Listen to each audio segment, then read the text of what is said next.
kotaknya. Jadi tabel itu berisi data yang ada kolom dan baris. Tujuan kita belajar hari ini adalah untuk mengurutkan data dari yang terkecil dan yang terbesar. Lalu kita akan membandingkan data dalam tabel. Selanjutnya kita akan membandingkan data dengan benar dan menyajikan data paling banyak dan paling sedikit dalam bentuk tabel dengan benar.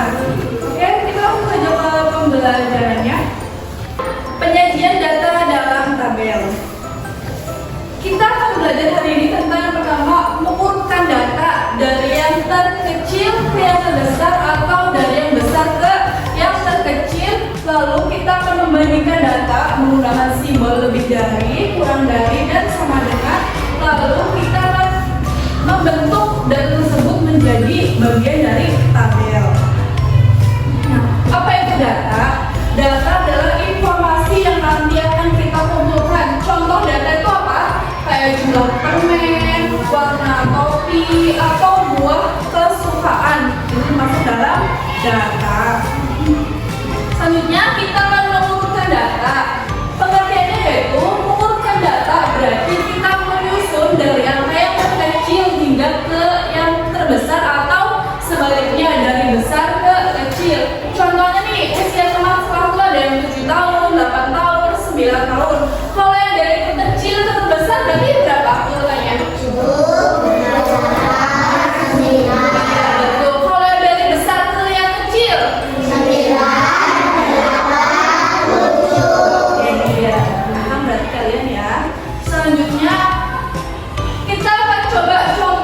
Tugasnya ya, kita mengurutkan hewan.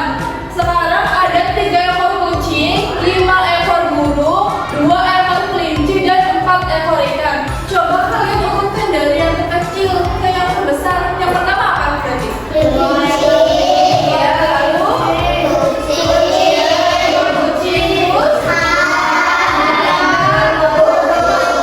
Iya, betul, pintar kalian ya, sudah paham ya. Ini jawabannya. Lalu dari data tadi yang sudah kita kumpulkan, kita nanti akan membentuk tabel.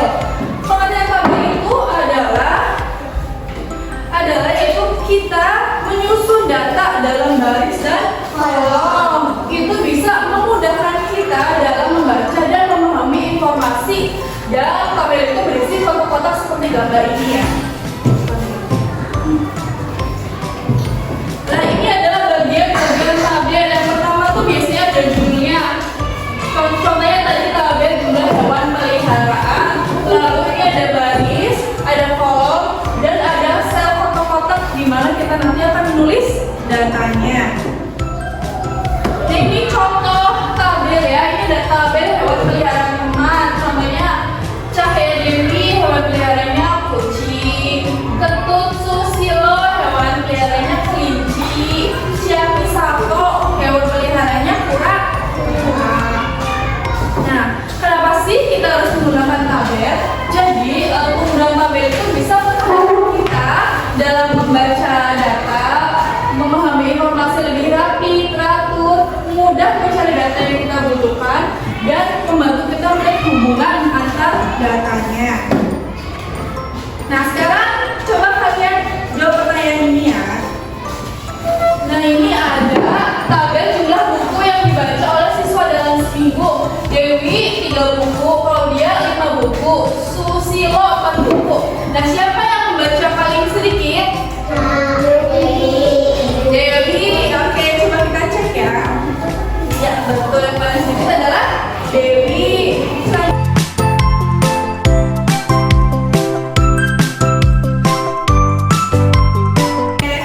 Tadi berarti kalian sudah memahami berbagai data yang dari paling banyak ke sedikit dan sebaliknya paling besar dari paling kecil. Sekarang ibu akan menjelaskan kalian ya kelompok. Ya, hari ini ibu bikin 2 kelompok jadi 5. Fotonya ini ya 1, 2, 3, 4, 5, 1, 2, 3, 4, 5. Tugasnya kalian akan menghitung jumlah anggota keluarga. Kalian tahu anggota keluarga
Terima kasih.